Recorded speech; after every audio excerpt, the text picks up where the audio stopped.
Welcome to the weekend edition of National Focus. I'm Jarna, Hector. Coming up, Tropical Storm Erika deals a major blow to the country's revenue stream. The EECB launches a commemorative colored dollar coin, and Carnival Cruise Line to make 11 calls this cruise season. Stay with us for details of these and other stories after this.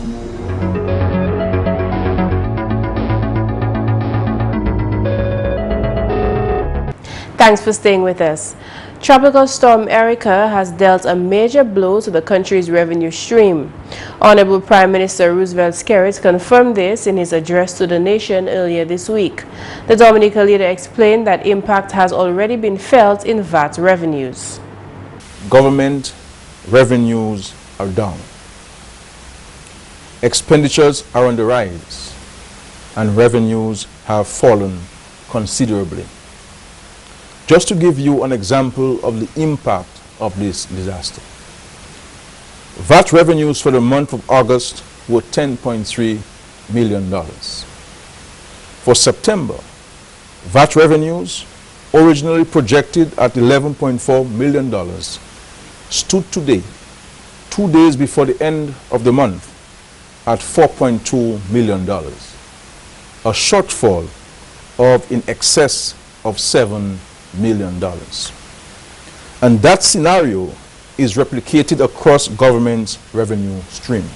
The Dominica leader explained that as a result of the impact on the island's revenues, government cannot realistically grant tax and duty waivers to all and sundry. If the government of Dominica is soliciting support, ultimately from taxpayers in other countries, then it cannot be seen to be granting tax waivers and concessions willy-nilly. I understand the impact of the storm on all sectors, and as a government, we will try, however possible, to assist those hardest hit, as well as those with the potential and capacity to, in turn, rebuild and rebound, to generate much-needed revenue for the country. But we cannot at this time just do away with taxes and impositions on key sectors, because we still have to find $1.2 billion to restore this country to its pristine beauty. We also cannot open the floodgates on duty waivers and concessions. Despite the many setbacks brought on by Tropical Storm Erika, the 2015-2016 cruise season is looking up. Great news for Dominica. After a 5-year break, the Carnival Cruise Lines will return this season with 11 calls. 3 of those calls will be inaugural ones from the Carnival Sunshine, Carnival Dream, and Carnival Liberty. The announcement was made at a press conference on Friday morning. For me, the nicest thing of all for this season is we have 11 calls from Carnival. As most of you will recall, there's been a tremendous clamor from all sectors of the community for Carnival to come back. Well, they are back 11 times. So I really appeal to everybody that we cannot play games with these people. They are the biggest, and when they call at a particular port, others who may have had some doubt would say, well, if Carnival is going there, it must be worthwhile. We will go there as well. So all the bad habits that we're all familiar with, we know exactly what it is. And there's no need to mention them today. We need to put them behind us and do not use Tropical Storm Erika as an excuse for our bad behavior. Meantime, the Honorable Minister for Tourism, Senator Robert Tong, says following the passage of Tropical Storm Erika, the ministry has had several consultations with stakeholders to confirm their readiness to accommodate tourists when the season opens on October 5th. 77 out of the 88 accommodations we contacted are operational, and 10 are working towards reopening. So in a rough, we're about 80%. And we're hoping by the time the season is in full swing, we should be up to about 90%. 30 of the 35 tour and water sport operators are operational, and the others are working towards resuming operation soon. With regard to the sites and attractions, road access has been restored to all major sites, attractions with the exception of Victoria Falls, Glassy Pool in the southeast. Most of the popular sites in Dominica remain unaffected, including Emerald Pool, Shodair Pool, Miro Beach, Cabrits National Park, Indian River, the Kalinago Barana Ute, Concord River, Botanical Gardens, Mont Bruce, the Dominica Museum, Old Market, the Bois-Cotlet Estate, Freshwater Lake, Berry Lake, Middleham Falls, Spanny Falls, Jacko Falls, Sari Falls, Syndicate Falls. So as you can see, the bulk of the sites, or the majority of the sites that the visitors truly go to in large numbers are operational. So we can welcome persons to our shores and ensure that they have a great experience.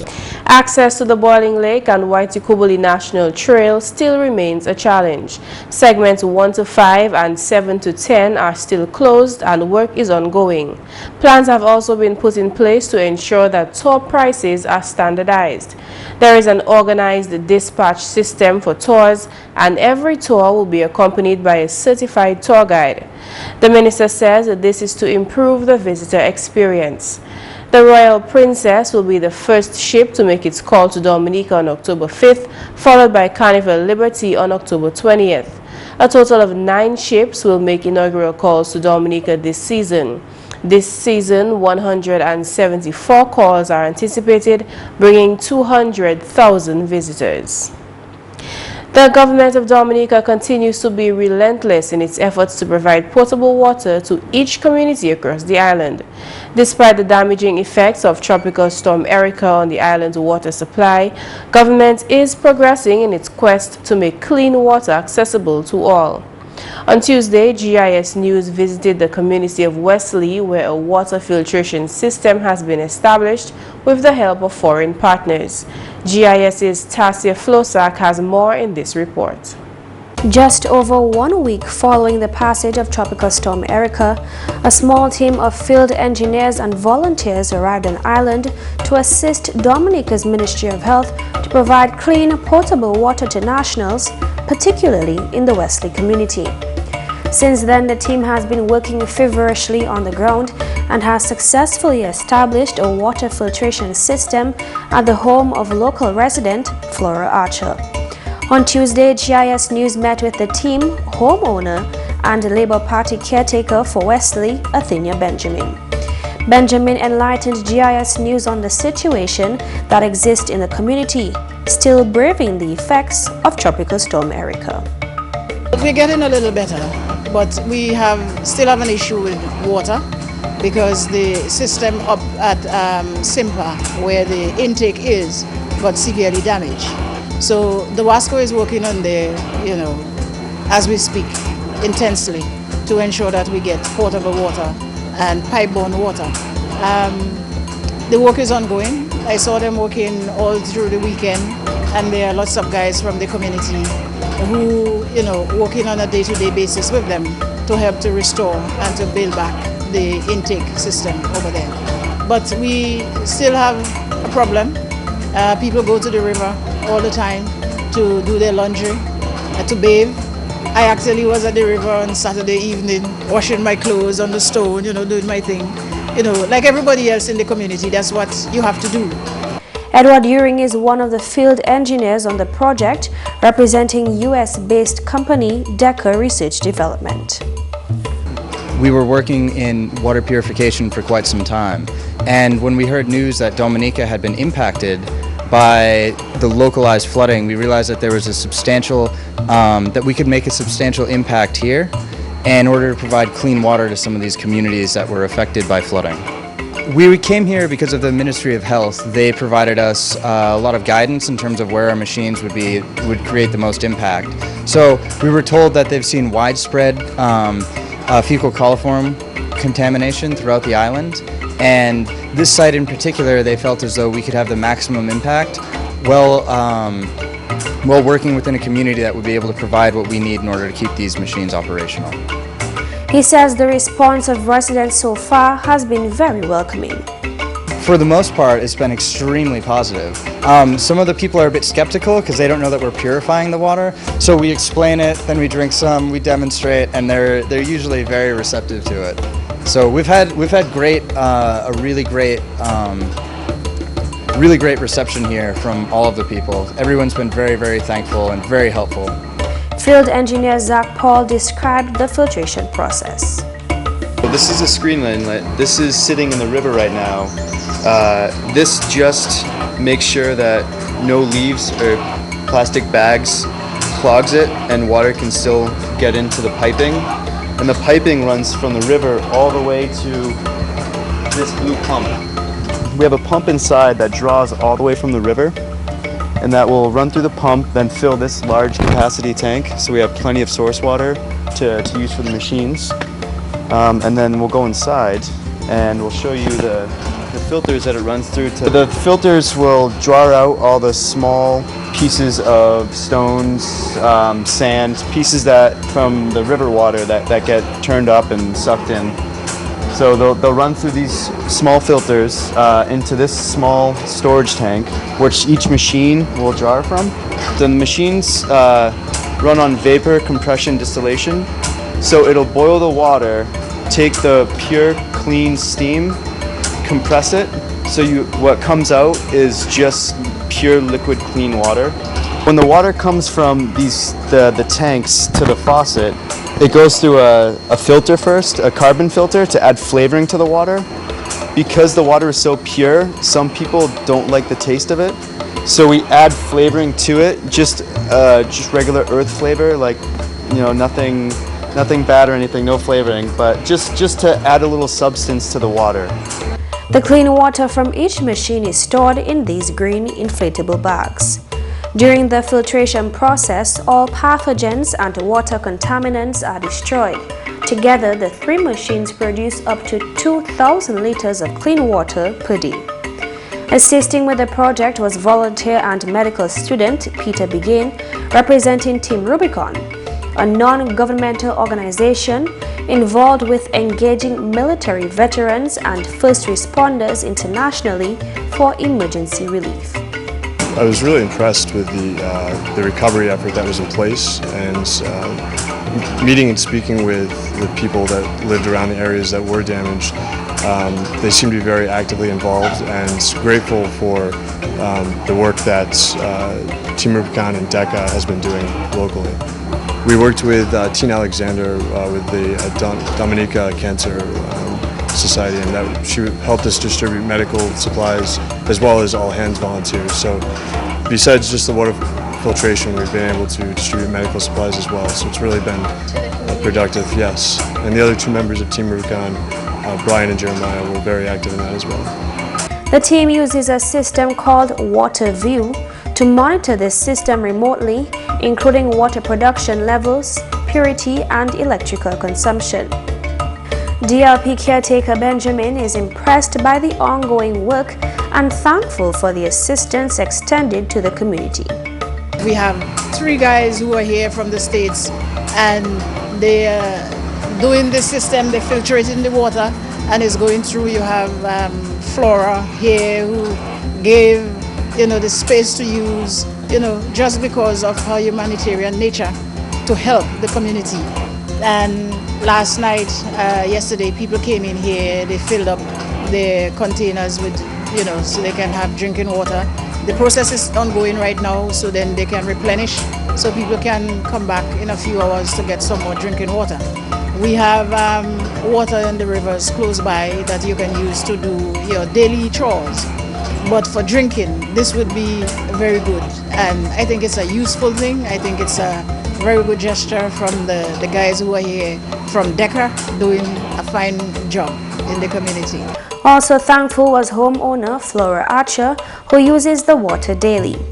Archer, who allowed the use of her home for the establishment of the system, says she was more than willing to assist where she could. I'm happy to give back to the community, because what happened is just something that everybody should see. They should unite and make one. So it wasn't a problem to me when they come to me and say, I say everything they tell me, I just say, that's all right, that's all right, that's okay, that's okay. And they just remain, and I didn't charge them nor anything. They make themselves. I accepted them. Whatever they need, I try to help them, and they're there. According to Uring, Dominica's water was some of the best he'd ever seen. With the filtrated water in high demand, The nation's local water company, Dowasco, supplied the team with storage tanks to meet demands. The last thing left to do was taste the water ourselves, and it was pretty good. I'm Tassia Flosak reporting for GIS News. Thanks for that report. You're watching National Focus. Coming up, Financial Information Month is on. Stay with us.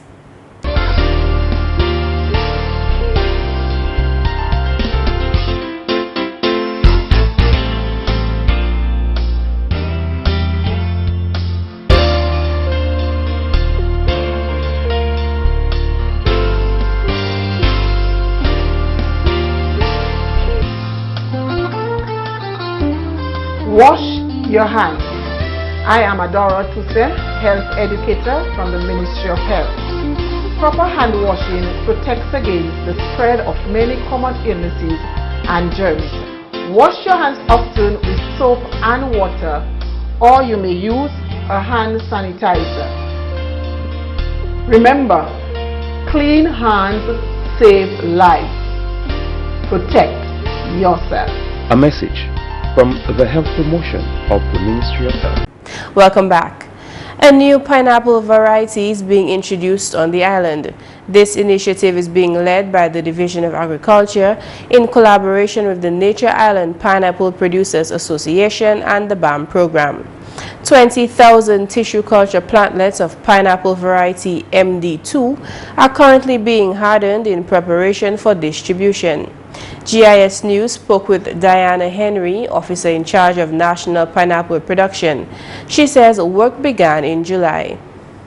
We are now in the process of winning the plants. Initially they came, we had a day, 2-3 days of winning where we win them and put them in trays, and now we are now hardening. So as you saw before, we fill out the bags and we are now in the hardening process. The plants will remain in the shade house for about 6 weeks, and then they will be distributed to farmers. Most of the farmers are NIPA members, as I said, because it was a joint venture between BAM and NIPA and the Division of Agriculture. And the plants will be distributed throughout the island. Henry notes that validation or tester plots will first be cultivated.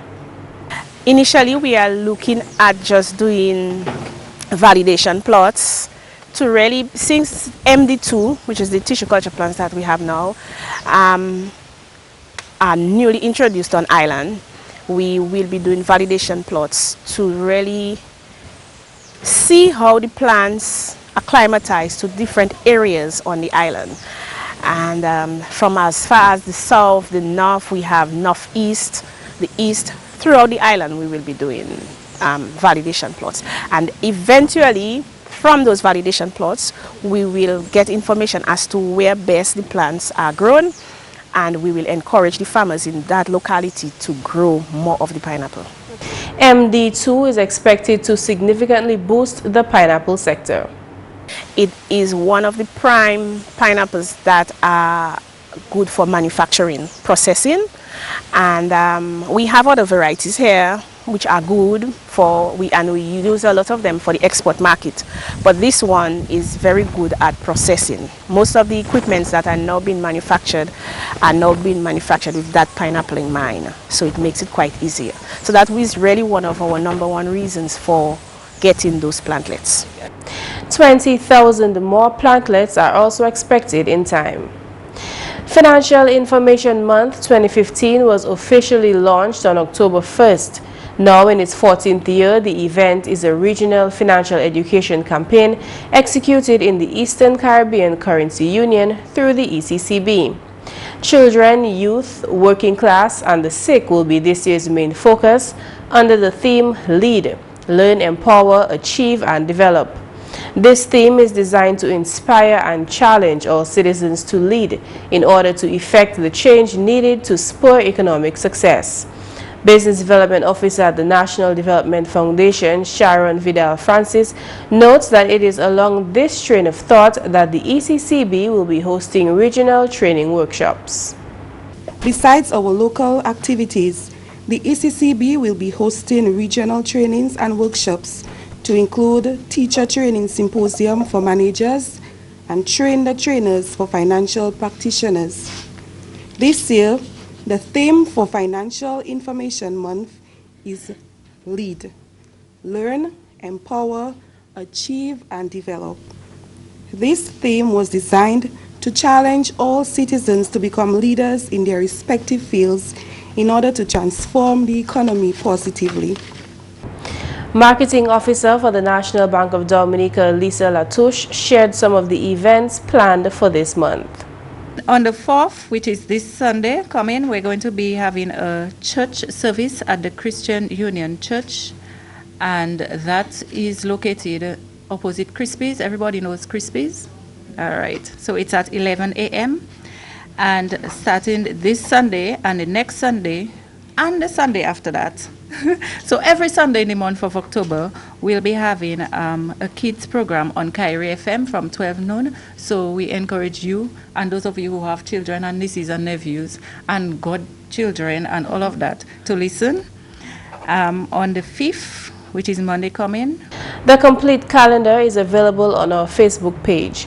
Meantime, in observance of the 50th anniversary of the Eastern Caribbean Currency Authority banknotes and the 32nd anniversary of the Eastern Caribbean Central Bank, the EECB has issued a limited quantity of painted commemorative dollar coins. The coin is the exact shape and size of the existing dollar coin. However, one side of the coin bears some of the features of the EECB $1 banknote, which is no longer in circulation, while the other carries the usual portrait of Queen Elizabeth II.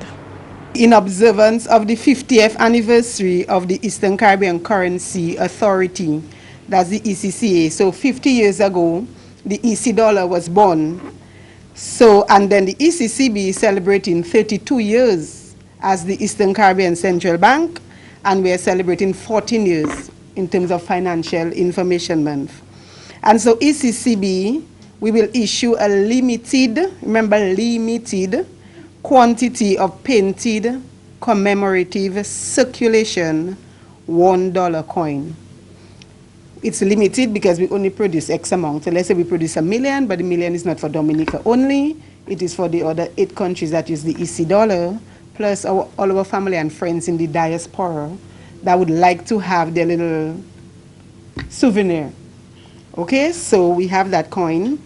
The coin is the exact shape and size of the existing $1, but the reverse side, the side we call the tail, will bear some features of the ECCA $1.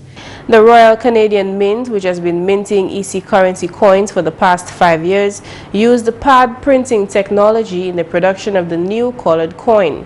This method represents the next step in the evolution of coins and results in greater resistance to wear and tear.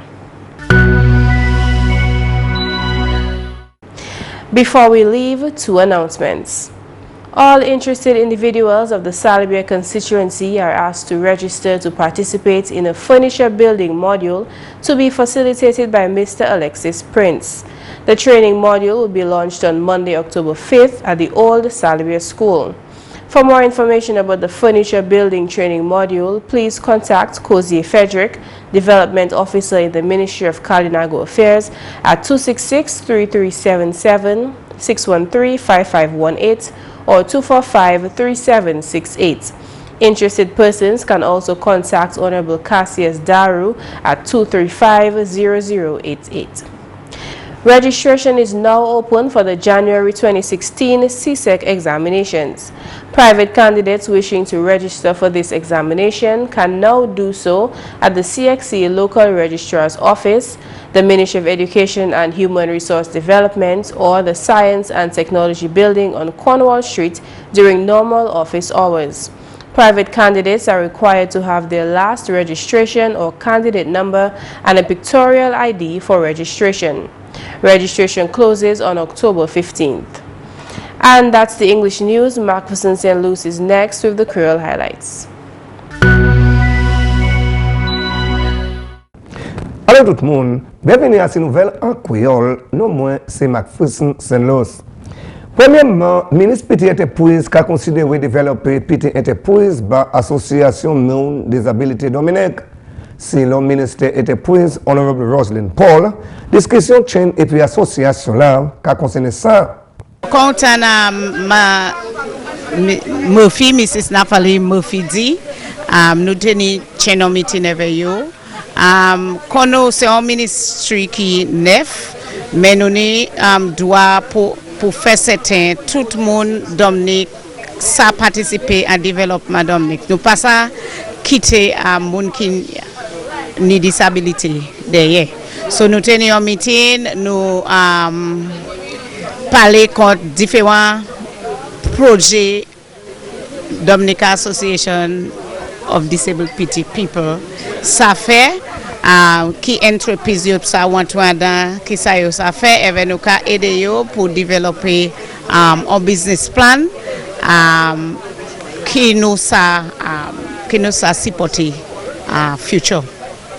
So c'est là nous et c'est un bon bulletin parce que tout nos chaîne pour participer en développement Dominique.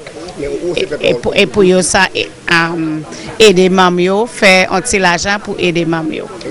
Si le ministre Paul, gouvernement qui continue à supporter l'association Monde des Habilités Dominique. Gouvernement Dominique toujours qu'à supporter des PD un programme là, c'est pour ça nous couillons meeting là parce que nous savions qu'à représenter un lot monde et c'est monde qui ça aider koyo même si on est en disabilité yo ça aider koyo et yo ça aider Dominique avancer. Alors, nouvelle ministre santé bien plaisir que le gouvernement Dominique pour tirer des ambulances neuf par le département pompier. Secrétaire parlement en ministre honorable Ivor Stevenson fait parole pendant la crise de voiture te délivré par le département là pendant la cérémonie mercredi. Honorable Stevenson aussi bien plaisir que yon ces ambulances là quand aller en district santé la plaine.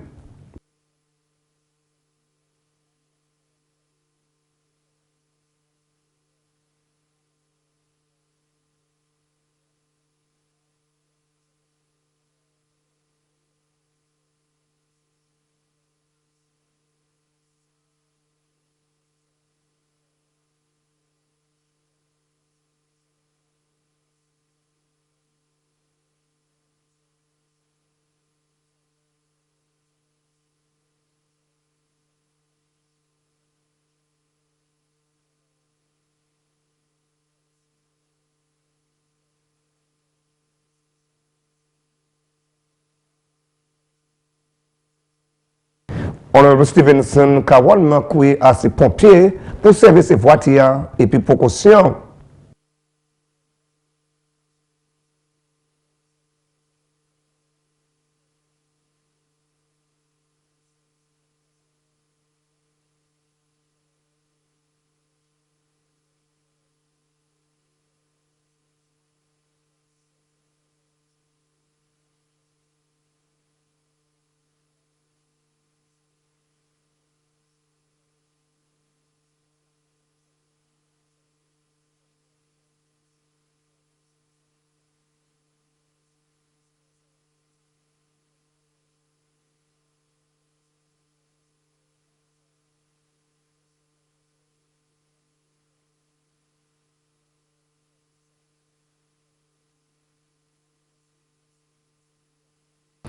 Notre nouvelle saison touriste l'année 2015-2016 qui est officiellement ouverte l'année. Information ça là sortie pendant la conférence Discover Dominic Authority jeudi.